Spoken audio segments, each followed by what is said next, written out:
پہلے test match میں England سے شرمناک شکست کے بعد پاکستانی ٹیم سے بابر اعظم، نسیم شاہ اور شاہین شاہ افریدی کو ڈراپ کر دیا گیا ہے۔ شاید کہ یہاں پر سارا بلیم انہی پر ڈالا جا رہا ہے، کیونکہ پچھلی 18 اننگ سے بابر اعظم پرفارم نہیں کر پایا، شاہین افریدی کی پیس ہی نہیں رہی، اس سے وکٹ ہی نہیں نکالی جا رہی، اور نسیم شاہ جو ہے ان سے بھی وکٹ نہیں نکل رہی۔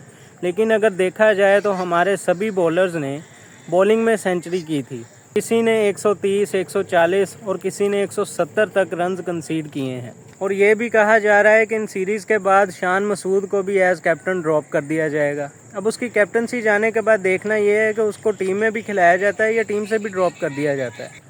یہ مذاق بھی صرف پاکستانی کرکٹ ٹیم میں ہی ہوتا ہے کہ ایک ایسا پلیئر جو 3 سال سے ٹیم کے اندر کھیلا ہی نہ ہو، اس کی جگہ ہی نہ بن رہی ہو، اسے جب ٹیم میں سلیکٹ کیا جاتا ہے تو ایز کیپٹن سلیکٹ کیا جاتا ہے۔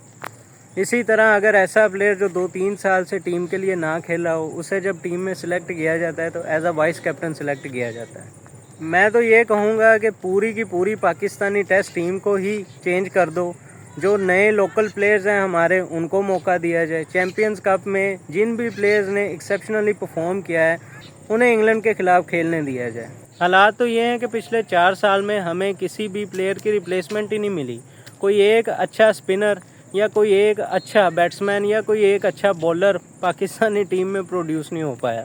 پچھلے 4 سالوں سے یہی پلیئرز بار بار ہر طرح کے فارمیٹ میں کھیل رہے ہیں۔ اب چونکہ T20 کرکٹ بہت فاسٹ ہو چکی ہے، ہر جگہ پہ T20 کرکٹ ہی ہوتی ہے، تو ہمارے پلیئرز بھی اپنا سارا زور T20 کرکٹ میں ہی لگاتے ہیں۔ اس طرح سے ٹیسٹ ویسے بھی ہماری ٹیم کم کھیلتی ہے، تو 4 اوور سے زیادہ ہمارے پلیئرز اوورز ہی نہیں کر پاتے۔ نہ تو ان سے ون ڈے میں صحیح سے پرفارم ہوتا ہے، نہ تو ان سے ون ڈے میں صحیح سے بولنگ ہوتی ہے، نہ ہی ان سے ٹیسٹ میں صحیح سے بولنگ ہوتی ہے۔ جب آپ 4 اوورز کرنے والے T20 کا اسٹیمنا رکھنے والے بولر کو ٹیسٹ میچ کھلائیں گے تو کتنا اچھا پرفارم کر پائے گا۔ ملتان کی گرمی میں سب نے یہی سوچا تھا کہ انگلینڈ کی ٹیم ویسے ہی پگھل جائے گی، کیونکہ ہمارے پلیئرز تو اسی موسم میں کھیلتے ہیں، ہم تو یہیں کے رہنے والے ہیں، ہمیں تو اس گرمی سے فرق نہیں پڑتا۔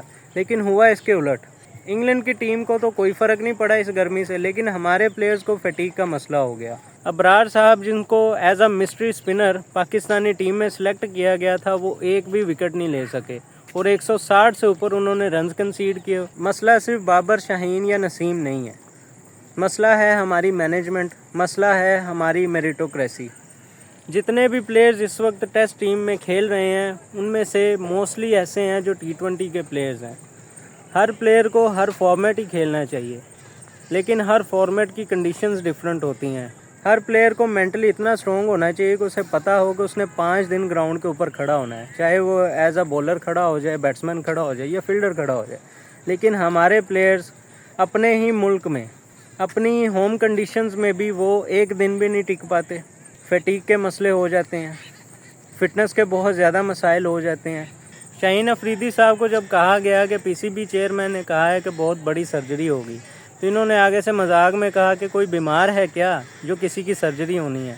اب شاہین صاحب ٹیم سے ڈراپ ہو چکے ہیں، اب انہیں اچھی طرح سے پتہ چل گیا ہوگا کہ کون بیمار ہے۔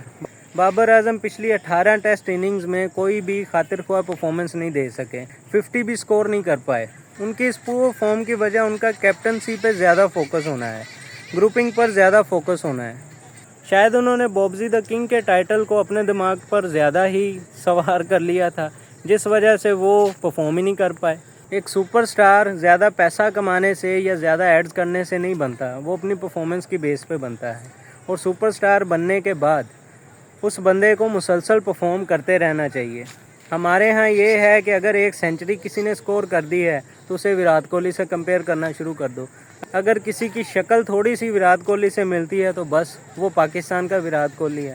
ہمارا مینٹل لیول یہ ہے کہ ہم نے ہر مثال انڈیا کی دینی ہے، ہم نے اپنے ہر پلیئر کو انڈیا سے ہی کمپیئر کرنا ہے۔